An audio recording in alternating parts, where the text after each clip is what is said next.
नमस्कार, मैं अजय कुमार।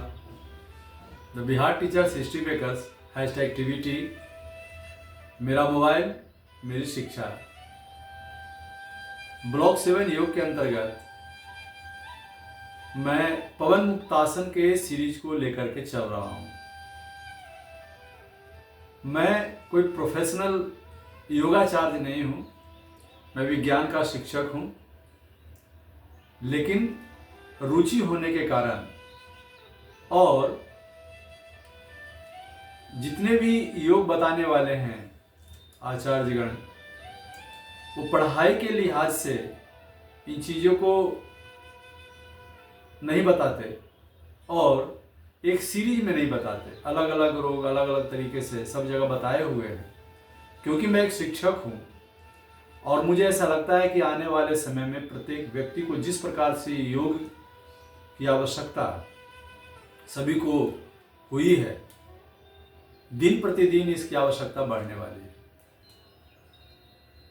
और जो हमारा लाइफ स्टाइल है, जिस प्रकार से हम जीवन जीने के तरीकों को हमने चयन किया है, जो दिशा हमने अपनाया है, उसके साथ यदि हमने योग को नहीं जोड़ा, एक्सरसाइज को नहीं जोड़ा, मेडिटेशन को नहीं जोड़ा, तो हमारा जो लाइफ स्पैन है वो घटेगा, घट ही रहा है।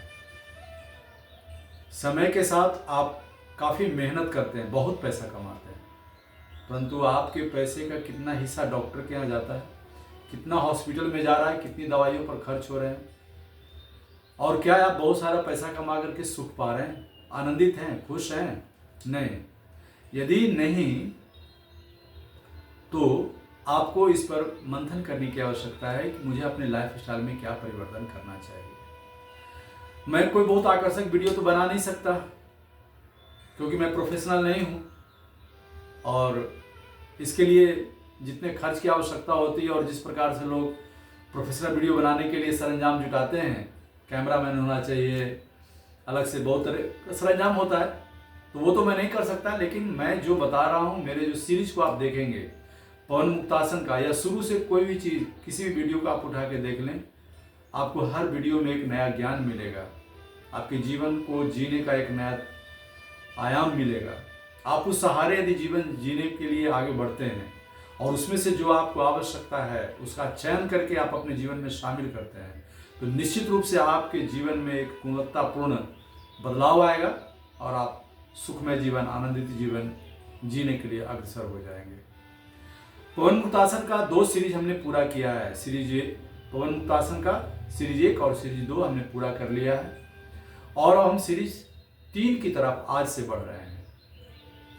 पवन मुक्तासन का जो सीरीज 3 है, इसमें कुछ खास बातें हैं जो मैं आपको बताना चाहता हूँ। और दूसरी बात, हमने प्रामाणिकता के लिए कि चूंकि मैं योगाचार्य नहीं हूँ और मेरे पास इस प्रकार की चीज़ें नहीं है जो मैं आपको बता सकूं, तो मैंने ये पुस्तक आसन प्राणायाम मुद्राबंध स्वामी सत्यानंद सरस्वती जी का, जो योग पब्लिकेशन ट्रस्ट मुंगेर बिहार से है, मैं इसी को आधार बनाया हूँ आपको बताने के लिए। मैं अपने जीवन में योग को बहुत ही लंबे समय से अपनाया है।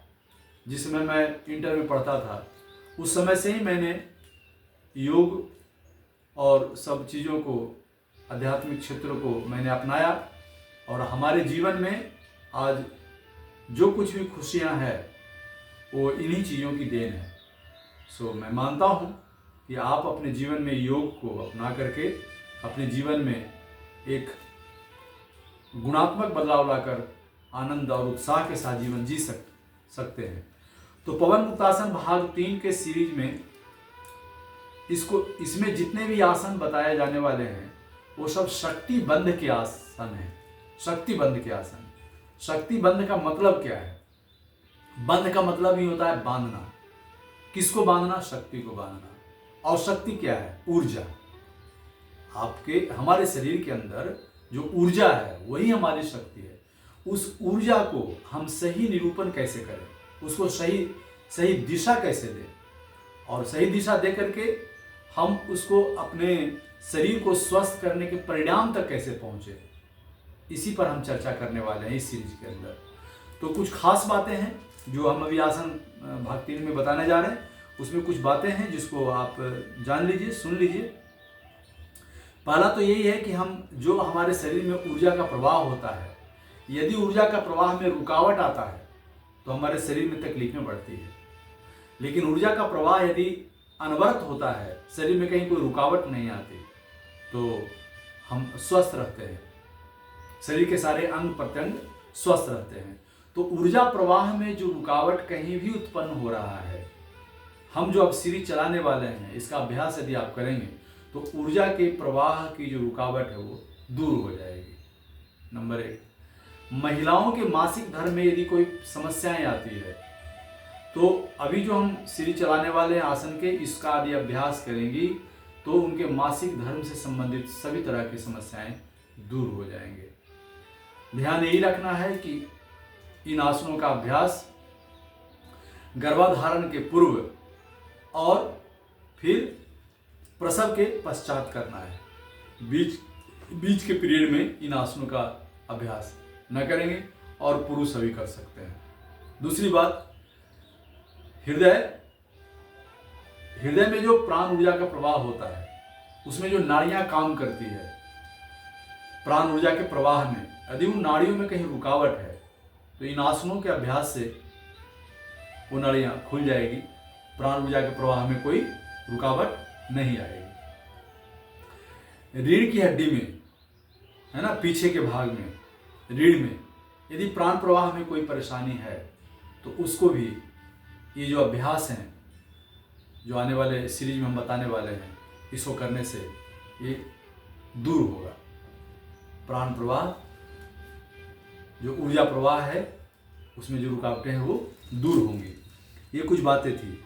अंतःस्रावी ग्रंथियों में भी यदि अंतःस्रावी ग्रंथियां ठीक से काम नहीं कर रही है, उसका सही से रस का स्राव नहीं कर रही है, तो इन आसनों के अभ्यास से अंतःस्रावी ग्रंथियां भी रेगुलर वे में काम करेगी और ये हमें स्वस्थ बनाएगी।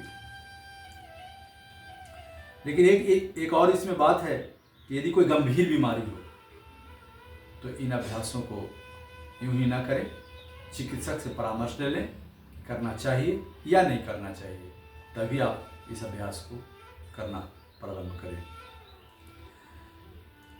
और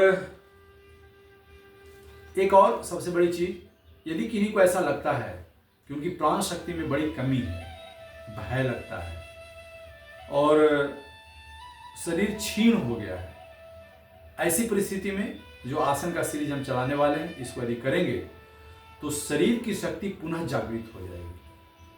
आपके अंदर जो शक्ति की कमी महसूस हो रही है वो पुनः जागृत हो जाएगी।